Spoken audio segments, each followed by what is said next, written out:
깊이 있는 고품격 시사대담 뉴스인사 프라임 지금부터 시작하겠습니다.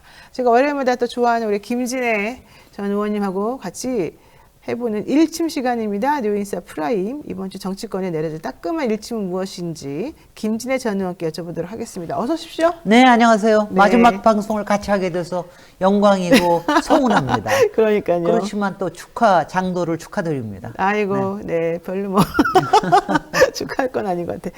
자, 어쨌든 오늘 방송 한번 해보도록 하죠. 요즘에 지난 일주일 동안 너무 사실 다이나믹하게 일이 벌어져서 아니요. 한마디 좀 해주세요, 솔직히. 아니, 지난주 제가 월요일날 왔을 때도 이제 다 끝났다 이러고 생각했는데 맞아요. 그 다음 날부터 해가지고 제가 지난 주일에는 혓바늘이 입안에 몇 개가 돋았어요. 이제 겨우 어저께 되니까 조금 안정이 돼서 정말 너무나 많은 일들이 생겨서 정말 많은 지지자들 불안하고 그러셨을 것 같아요. 지난 주일에 무엇보다도 공천 과정에서 마지막 진통이 있지 않았습니까? 특히 저한테는 꽤 또 저하고 인연이 많은 정봉주 의원이 탈락을 하시게 돼서 그러니까요. 그것 때문에 특히 혓바늘이 돋았죠. 좀 정봉주 의원 너무 안타깝습니다. 솔직히 말해서.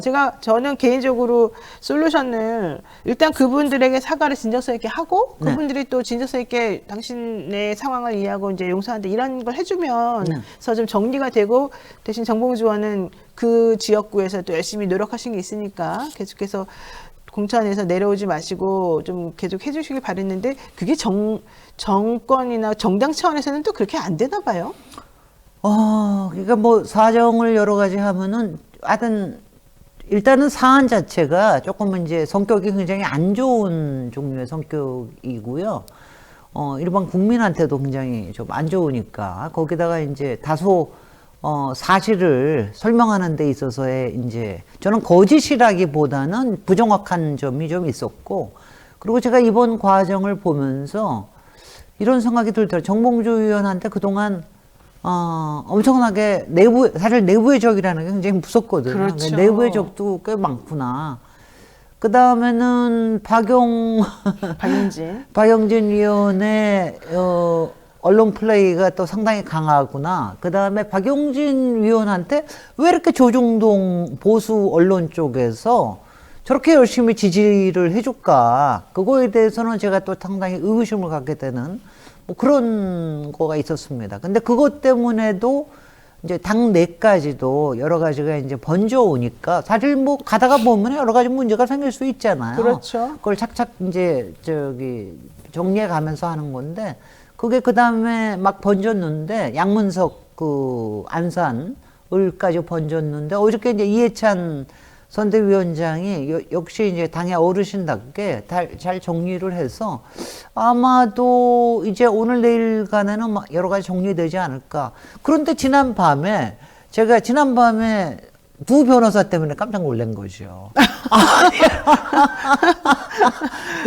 조수진 변호사가 갑자기 강북을에 나온다는 것도 깜짝 놀랐는데 조금 있다가 또 노영희 변호사가 또 서남부당에 간다면서 어머 이건 마지막에 여성 변호사 두 분이 깜짝 놀랐습니다. 네, 사실 여러 가지 이유가 있긴 한데 좀 복잡스러워서. 근데 어쨌든 간에 민주당은 정봉주 의원이 탈락하고 그 자리를 조수진 변호사가 사실은 딱 들어올 줄은 생각을 좀 사실은 못했었어요. 네. 근데 확실히 팔자는 다른 있나 봐요. 이제 이거는 있는 것 같아요. 왜냐하면 이제 저도 하는데 저도 어저께서야 이제 사실관계를 이제 알았는데 솔직히 조수진 그러면 우리가 조수진 변호사는 알릴레오 조수진 그렇죠. 이것만 알잖아요. 근데 알고 보니까 저하고도 인연이 있더라고요. 제가 2012년까지 이정희 위원하고 같이 그때 18대 의원을 같이 했었는데 그때 보좌관을 했었다고요. 우리 그때 같이 여러 가지 일을 했으니까 아마 분명히 그때 마주쳤을 텐데 전혀 몰랐고요. 그러니까 박용진 위원도 통합진보당 출신이고 그렇죠. 그리고 조수진 후보도 같은 출신이고 그리고 지금은 이제 또 민주당의 당원들을 윤리위원회 위원이라고 그럽니다. 그러니까 이제 이른바 민주진보 진영에서 위원은 제가 다 알고 있어서 네네 그렇게 그렇지 않아요? 옛날에 과거에 거예요. 그래서 아마 그러니까 국회도 알고 그다음 정치권에 돌아가는 얘기도 알고 상당히 지적인 분이고 또 민변 사무총장까지 하고 그러니까 막 아니 왜냐면 저는 관심이 꽤 있으신 것 같아서 비례대표에 들어오지 않으실까 그랬는데 마지막에 없더라고요. 그래서 그건 또 아니셨나 그랬던데 하여튼 이렇게 마지막에 그러니까 인생은 끝까지 살아봐야 됩니다. 민주당에 인재 영입 받은 여성 변호사들이나 이렇게 인재들이 많은데 네. 이제 간다 그랬다 안 간다 그랬다 이제 서로 좀 이렇게 정치를 완전히 딱 하려는 목적을 가지지 않은 사람들은 좀 왔다 갔다 생각이 좀 많거든요. 네. 그래서 아마 조 변호사도 마찬가지로 그러셨군요. 그랬던 것 같아요. 네. 자, 요 얘기도 해보겠습니다. 그 회칼 테러 논란 황상무 수석, 야, 저는 깜짝 놀랐는데요. 지금 여권에서 막말 논란 후보들이 공천 취소당하지 않았습니까? 뭐 네. 도태우라든가 장예찬이라든가. 근데 황상무 대통령 시민사회 수석의 막말은 그냥 저는 막말로 생각되지가 않고 그냥 일종의 협박으로 느껴져서 협박성이죠. 그분을 그냥 뭐 자기가 미안하다고 나중에 마지못해 네 줄 사과 올린 거 이걸로 끝낸다는 건 좀 더 이상할 것 같아요. MBC는 잘 들어. 회칼 사건 니네들 몰라? 그러니까. 이거 네, 아닙니까? 무서워 죽겠어요. 네. 그러니까 만약 있으면 무슨 일이 벌어질지 모른다는 거야. 특히 이게 이종섭 이른바 도피대사 이 관련해 가지고 도피대사. MBC가 여러 가지 단독 특종을 많이 했죠. 많이 한 부분에 대해서 용산에서는 이게 공수처와 MBC와 민주당이 같이 합작해서 만든 뭐다 이런 식으로 얘기를 하고 막 공격을 하는 와중에 시민사회 수석이 나와서 그 얘기를 하니까 그렇구나. 그러니까 이제 이거 완전히 협박성으로 들리는 데다가 그렇죠, 거기다가 그 회칼 테러 사건이 1988년 일이에요. 그러니까는 얼마 되지 않은 일에다가 더군다나 이제 우리가 칼 테러 그러면은 이재명 대표 네, 있던 테러 일이 맞았죠. 지금 2달밖에 안 되지 않았습니까? 그렇죠. 네. 그러니까 이제 여러 가지가 엮여서 이건 도저히 있을 수가 없는 일이다. 근데 이런 일이 있으면 제가 뭐냐면 그거에 대해서 뭐 사과 몇 자 낸 것뿐만이 아니라 그날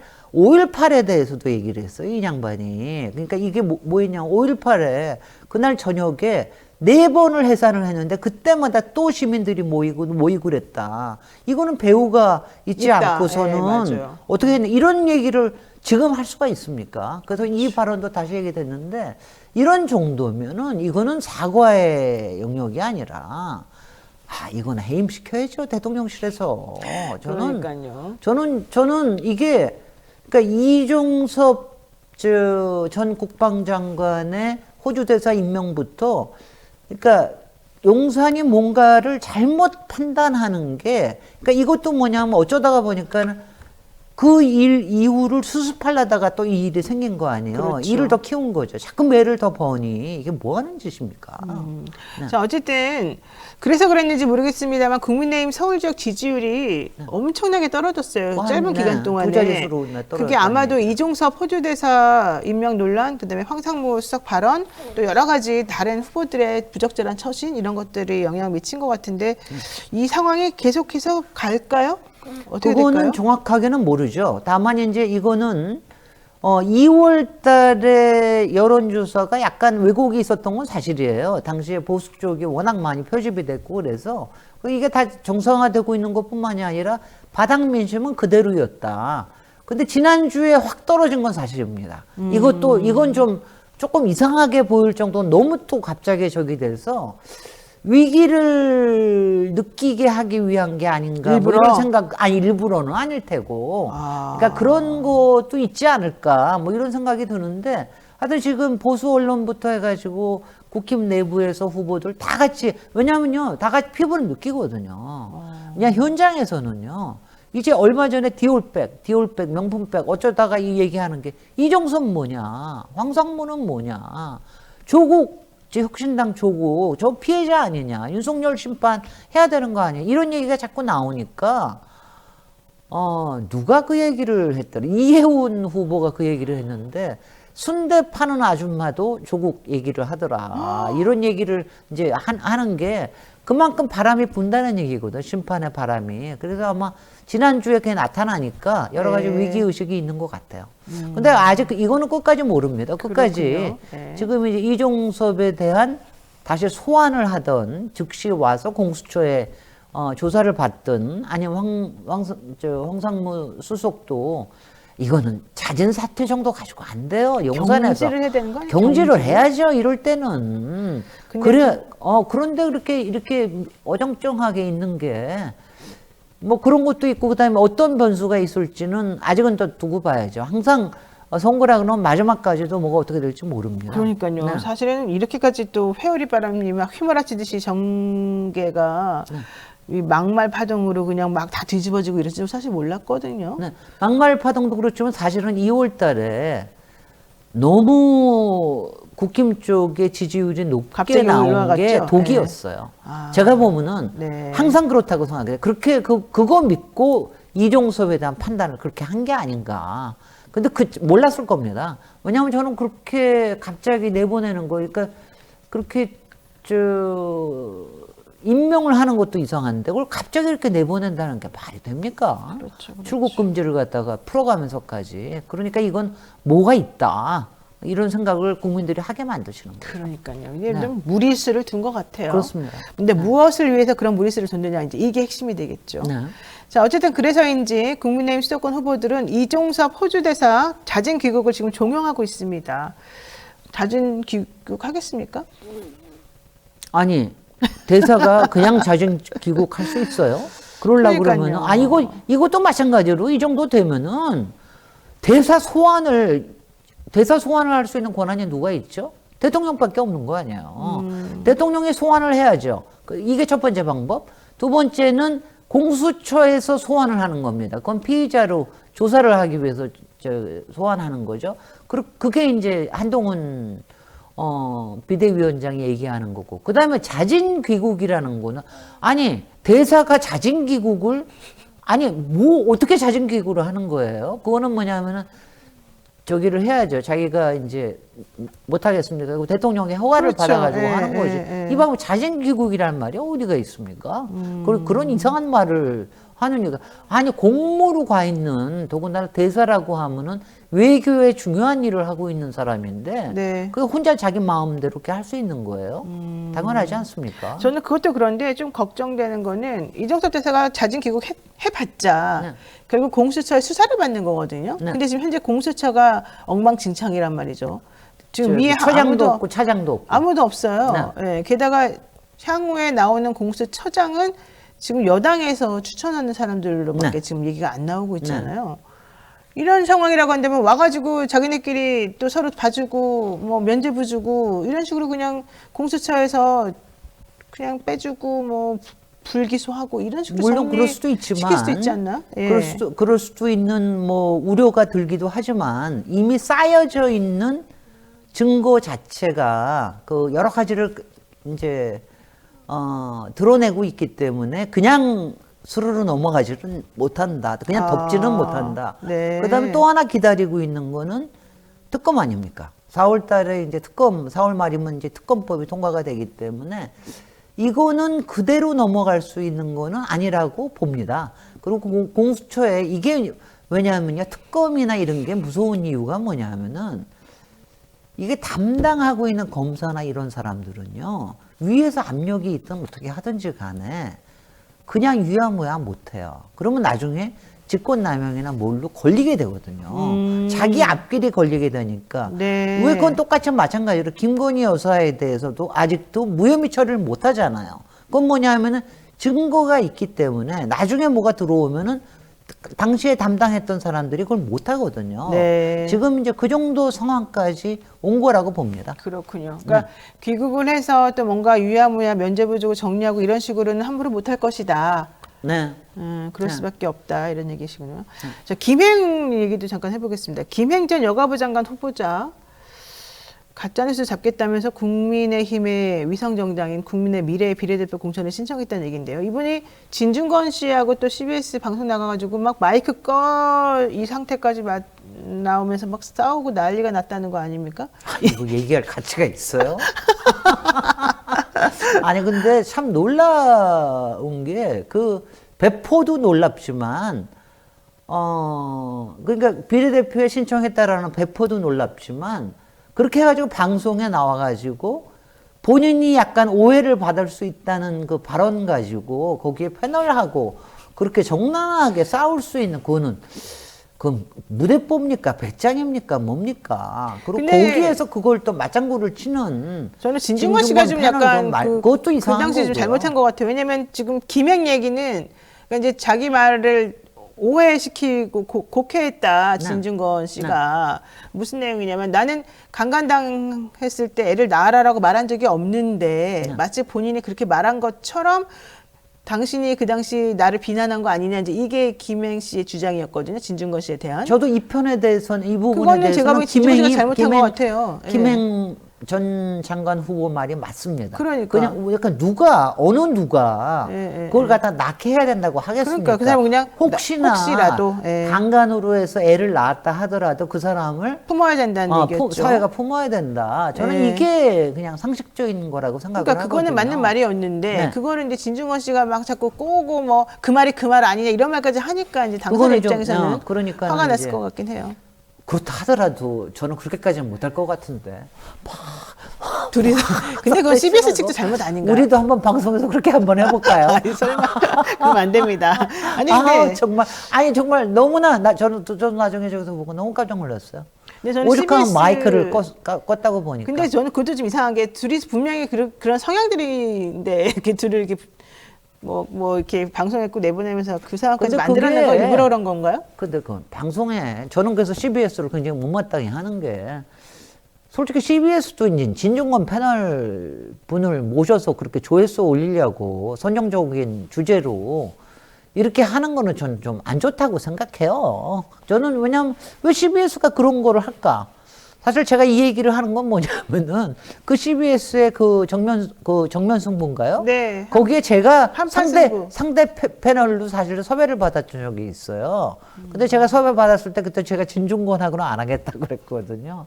진중권 패널은 조금 말하자면은 하여튼 간에 옳은 소리를 하실 때도 있으나 많은 경우에 말하자면 우리를 좀 긁게 만드는 저는 그게 사회를 그렇게 좋게 만들지 않는 거에 대해서는 제가 좀 그런 분한테 자꾸 스피커를 주는 거에 대해서는 좀 문제가 있다고 생각하거든요. 그랬더니 저를 자르더라고요.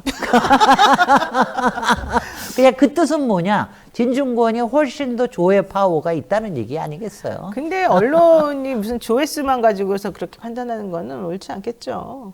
아니 그러니까 뭐 그거는 CBS 경영적인 판단이니까 제가 뭐라고 그럴 수 없고 솔직히 지금 상황에서 김행 후보를 비례 후보를 거기서 모시는 것도 이상한 거 아니에요? 솔직히 그래요. 그렇지 않습니까? 아니 후보를 누가 그렇게 잘 모십니까? 저는 국힘의 비례 후보가 다른 방송에 나왔다는 거 근데 그건 뭐냐면 김행 후보가 나오면 여러 가지가 또 좀 이렇게 주목을 받을 수 있으니까 그래서 한 거 아닌가?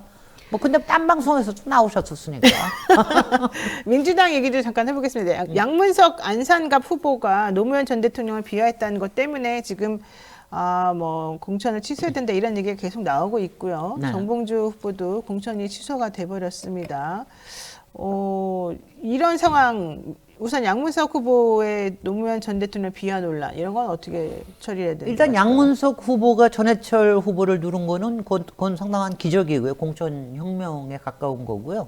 그 이후에 거친 말들이 알려졌는데 이거는 저는 이재명 대표가 정확히 얘기했다고 생각합니다. 그러니까 정치인이 정치인에 대해서 공격을 하는 거는 그거는 표현의 자유에 하기 때문에 거기서 거친 말이 좀 나왔다 하더라도 그거 가지고 뭐라고 그래서는 안 된다. 그거는 이제 곽상원 후보도 노무현 전 대통령의 사위인 사위로서. 곽상원 후보도 비슷한 취지의 얘기를 했고요. 그럼에도 불구하고 막 얘기를 하는 게 저는 근데 이 얘기가 딱 나왔을 때 아니 양문석 후보는요 2019년인가 18년인가 두 번이나 국회의원 후보로 나갔어요. 통영에 그 엄지에. 그렇죠. 예, 예. 그다음에 지난번에는 경남 도지사까지 나갔습니다. 그랬죠. 그것도 굉장히 어려울 때 당을 위해서 험지에 그때는 아무 소리 안 하다가 3번이나 여태까지 나갔던 사람을 그렇죠. 그 사람을 이렇게 이런 프레임을 가지고 얘기한다라는 게 저는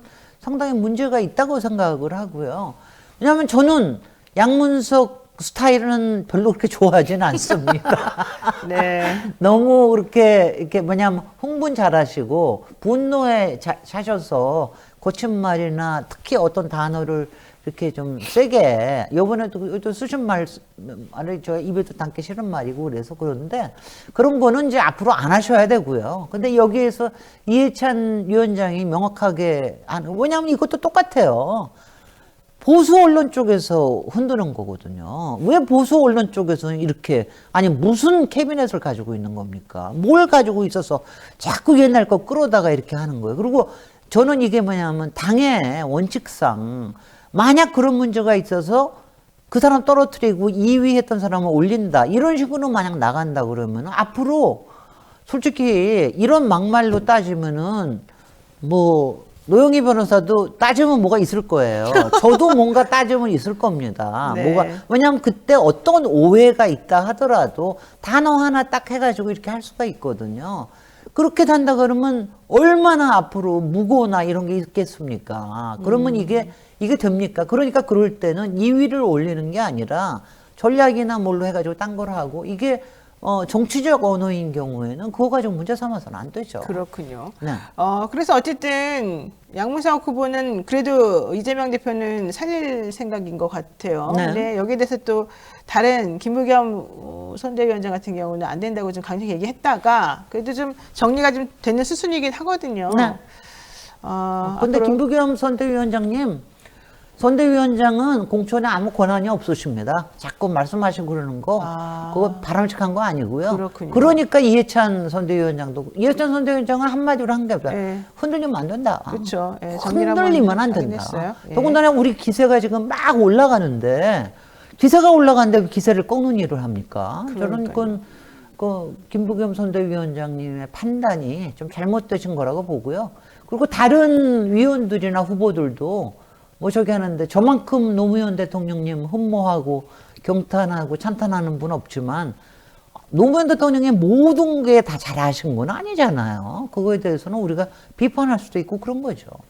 근데 하여튼 양문석 후보 빨리 봉화마을 가시고 노무현 재단 가시고 그렇게 하셔야 됩니다. 그래서 사과하고 사과하시고 정리를 스스로 그렇게 해라 해야 이런 됩니다. 얘기를 하죠. 고운 말 씁시다. 임태훈 군 인권센터 소장이 공천이 또 컷오프가 되면서 이 시민사회단체와의 연합 이런 것들이 조금 시끄러웠거든요. 그리고 더불어민주연합이 비례대표 30인 순번도 확정을 하고 어쨌든 정리는 됐습니다만은 이런 건 좀 민주당에서 잘한 걸까요? 못한 걸까요? 저는 근데 이럴 때 씁쓸하고요. 이럴 때 민주당에 몸담고 있을 때 상당히 이렇게 자괴감도 들어요. 근데 이게 뭐냐면은 대중정당이라서 어쩔 수가 없는 겁니다. 그러니까 왜냐하면은요, 대중정당에서는, 왜냐하면 그 정봉주 의원의 말도, 왜냐하면 농담으로 따지면은 그냥 넘어갈 수 있기도 있어요. 그렇지만 그게 우리의 상위 군인들, 우리의 군대에 대한 우리의 애국심, 이런 것들의 기본을 건드리는 거기 때문에 굉장히 처신하기 어려운 거예요. 마찬가지로 임태훈 후보 같은 경우, 저는 임태훈 후보가 여태까지 했던 일들, 그러니까 군인들의 인권, 그 다음에 구테타 부분에 대한 거, 또 요번에 최상병 관련된 거 너무나 좋은 일들을 많이 하고 민주당에 이렇게 일을 할 때 굉장히 많은 도움을 줬는데, 그러니까 병역 기피는 정확히 아닙니다. 양심적 병역을 한 것뿐이죠. 근데 그거가 일반 대중들의 특히 이제 국힘 쪽에서 이거를 병역 기피로 막 몰고 가고 이렇게 하면서 번져질 이럴 부분에 대해서 굉장히 고심이 됐을 거예요. 그래서 근데 그랬으면 솔직히 민주당에서 만약 그랬으면은 시민사회 쪽이나 뭐 하고 미리 좀 많이 얘기를 하고 그러는데 시민사회 쪽에서는 사실은 시민사회 쪽은 이런 걸 우리가 넘어서야 된다라고 하는 가치관을 가지고 계시기 때문에 아이고 참 힘듭니다. 이럴 때 정말 그렇군요. 힘듭니다. 네. 근데 이게 대중정당으로서의 그리고 중도표를 항상 생각을 해야 되는 입장에서는 이게 뭐냐면 이런 거예요. 아직은 조금만 더. 근데 그럴 때 용기를 내고 조금만 더 앞으로 가야죠. 네. 알겠습니다. 네. 그런데 어쨌든 더불어민주연합 지금 그 위성정당으로서 비례표를 받아야 되는데 이 조금 조국 혁신당 때문에도 그렇지만은 지지율이 이렇게 썩 좋지는 않거든요. 글쎄요. 그거는 해결이 어떻게 좀 민주당 입장에서는 매우 부담스러울 것도 같고. 근데 저는 마지막에는요, 민주연합 쪽으로 많이 올 거라고 생각을 해요. 지금은 이제 조국 혁신당이 굉장히 많이 치고 올라오는 때이기 때문에 저도 예전에 열린민주당 경우를 봤을 때 많이 나중에 빠졌잖아요. 근데 지금은 그렇게 적대적인 관계는 아니기 때문에 그렇게까지는 안 빠지겠으나 마지막에는 저는 솔직히는 뭐 민주당원들은 다 더불어 비례연합을 찍어야 된다고 생각을 하고요. 그리고 저는 이제 그 말보다는 저는 요새 그 지민비조 그러잖아요. 네네. 그러니까 지역은 민주당 찍고 비례는 조국, 그게 아니라